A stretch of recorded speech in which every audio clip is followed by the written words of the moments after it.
आजची कथा ही दोन मित्रांवर आहे. यातून तुम्हाला एक आयुष्याला छानसा बोध मिळणार आहे. दोन लहान मुलं खेळता खेळता गावाबाहेरच्या परिसरात गेली.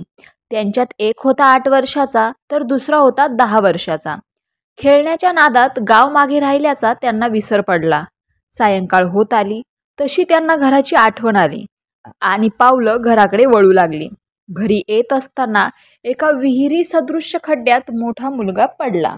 धाकटा मुलगा घाबरला. सूर्य मावळत होता. अंधार होऊ लागला होता. ती जागा पूर्णपणे निर्मनुष्य होती. मदतीला जवळ कोणीच नव्हतं. धाकट्याच्या मनात नाना शंका येत होत्या. विहिरीत पडलेला मुलगा आक्रोश करत होता. धाकट्याने जवळपास शोधाशोध केली. त्याला मोठ्या दोरीला बांधलेली एक जुनाट बादली दिसली. त्याने मोठ्याला हाक मारली आणि सांगितलं, "मी बादली आत टाकतोय, ती धरून तू वर ये. मी तुला वर खेचून घेतो." मोठा म्हणाला, "वेडा आहेस का? मला वर काढण्याऐवजी तूच खाली ओढला जाशील." धाकटा म्हणाला, "मी सांगतो ते कर. आपल्याकडे दुसरा पर्याय नाही आहे आता." मोठ्याने त्याचे ऐकले आणि धाकट्याने सर्व शक्ती एकवटून मोठ्याला विहिरीतून ओढून बाहेर काढलं. दोघा मित्रांनी एकमेकांना घट्ट मिठी मारली. पण आता उशीर झाल्यामुळे घरच्यांनी विचारलं तर काय सांगायचं असा त्यांना प्रश्न पडला. इथे त्यांचे आई बाबा चिंतातूर झाले होते. बराच शोध घेऊनही मुलांचा पत्ता लागत नव्हता. म्हणून सगळे काळजीत होते. शेवटी मुलांनी गावात प्रवेश करताच बातमी त्यांच्या घरी पोहोचली. सगळे गावकरी गोळा झाले. मुलांना त्यांच्या पालकांनी जाब विचारला. मुलांनी खरं खरं कारण सांगितलं.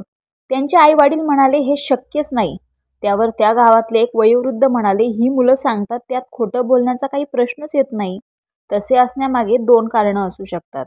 पहिलं कारण म्हणजे त्या मुलांकडे दुसरा पर्याय नव्हता आणि दुसरं कारण म्हणजे तसे करण्यापासून त्यांना परावृत्त करणारे लोक तिथे नव्हते. म्हणून या मुलांनी अशक्य तेही शक्य करून दाखवलं. ह्या गोष्टीतून आपल्याला तात्पर्य हेच मिळतं की जेव्हा संकट येईल तेव्हा स्वतःवर विश्वास ठेवून शेवटचा पर्याय संपेपर्यंत प्रयत्न करत राहा.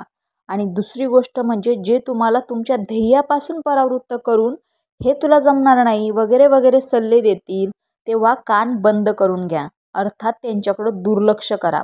तसं केलं तरच तुम्ही सुद्धा या लहान मुलासारखे अशक्य ध्येय सुद्धा सहज शक्य करू शकाल. रामकृष्ण हरी.